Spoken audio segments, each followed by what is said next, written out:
各位听众大家好，非常感谢各位收听、订阅我的频道。最近在研究用自己声音录制，希望早日为大家呈现我的本音。言归正传，我们都知道汽车工业发展100多年，直到千禧年前后才普及到千万家。我准备分几期聊聊汽车发展史中的传奇技术、品牌和大师等等，反正想到什么聊什么吧。今天我们先聊一个美国人。一提到美式肌肉车，我首先想到的就是福特野马、GT40、道奇蝰蛇这种车型。这些车型其实都出自一个人之手，他是一个非常传奇的车手，拿过勒芒24小时大奖赛冠军。他自己有个眼镜蛇的标志，经常能在福特或者道奇的跑车上看到这个标志。这个人就是卡罗尔·谢尔比。经历过第二次工业革命，美国和德国算是最大的受益国。德国有那么多汽车品牌，美国连个超级跑车都没有。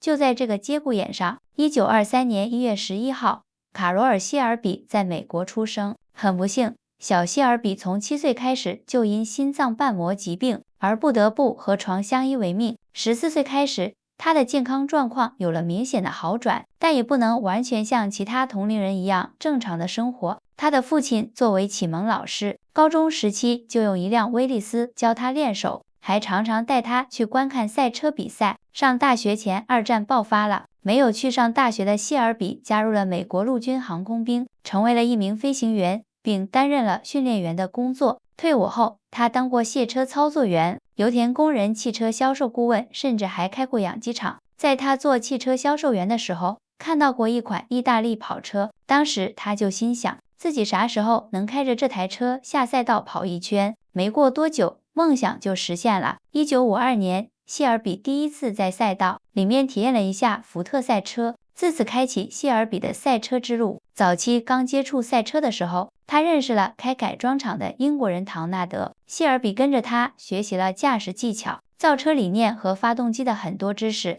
后来两人联手研发高性能跑车，一起刷新了16项美国和世界速度纪录。谢尔比的驾驶技术非常厉害，他凭借一辆 MG 小车驰骋欧洲赛道，大杀一众跑车。1959年勒芒24小时大奖赛，谢尔比开着阿斯顿马丁拿了冠军，也成了他赛车生涯的高光时刻。就在这个时候，因为他的心脏病，谢尔比接受医生的建议，永远告别了赛车场。身体阻止他当车手，但阻止不了他的热情。1960年，谢尔比创办了一所驾驶培训学校和谢尔比赛车公司。1961年，谢尔比写信给英国 AC 豪华跑车公司，说如果给他一个车身，他可以给这个车身安上福特的发动机。然后在给福特写的信中提到，如果给他一台发动机，他便可以将其安在 AC 跑车上。于是世界上第一辆搭载福特 4.3 升 V8 发动机的眼镜蛇赛车诞生了。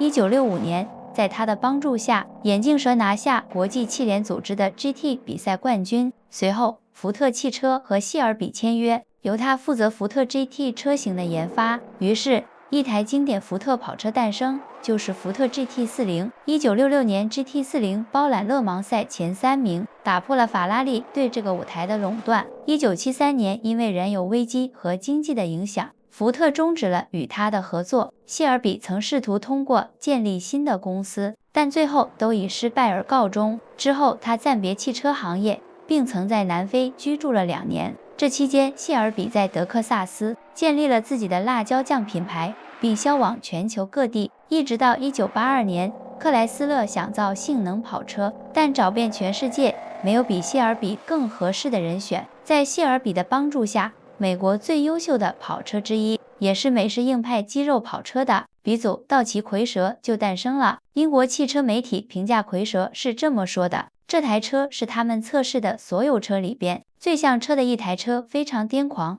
非常狂暴，非常难以驾驭，几乎没有任何电子辅助，坐在它里面的每一秒都是挑战。1990年，谢尔比接受心脏移植手术，随后又从儿子那里移植了一个肾脏。同年10月1日，谢尔比入选美国汽车名人堂。这时候60多岁的谢尔比参加了人生最后一场赛车，结果差点破了蝰蛇的圈速纪录。2003年，福特又把他从克莱斯勒挖过来，让他担任福特 GT 车型的首席顾问。在底特律国际车展上，满头白发的谢尔比向世界宣布，很高兴能回到这个承载我汽车制造梦想的地方。重回福特的日子里，谢尔比又推了一台野马的高性能版福特野马谢尔比 GT500，每台车中控上都有他的签名。2012年5月10日，卡罗尔·谢尔比去世，他的一生可以说是十分精彩，60年代传奇车手，而且他造的每一款车都是经典，这些车型会一直影响后人，成为每一个男孩或者男人的情怀。好了，感谢大家收听今天的节目，欢迎大家在评论区各抒己见，乱侃闲聊。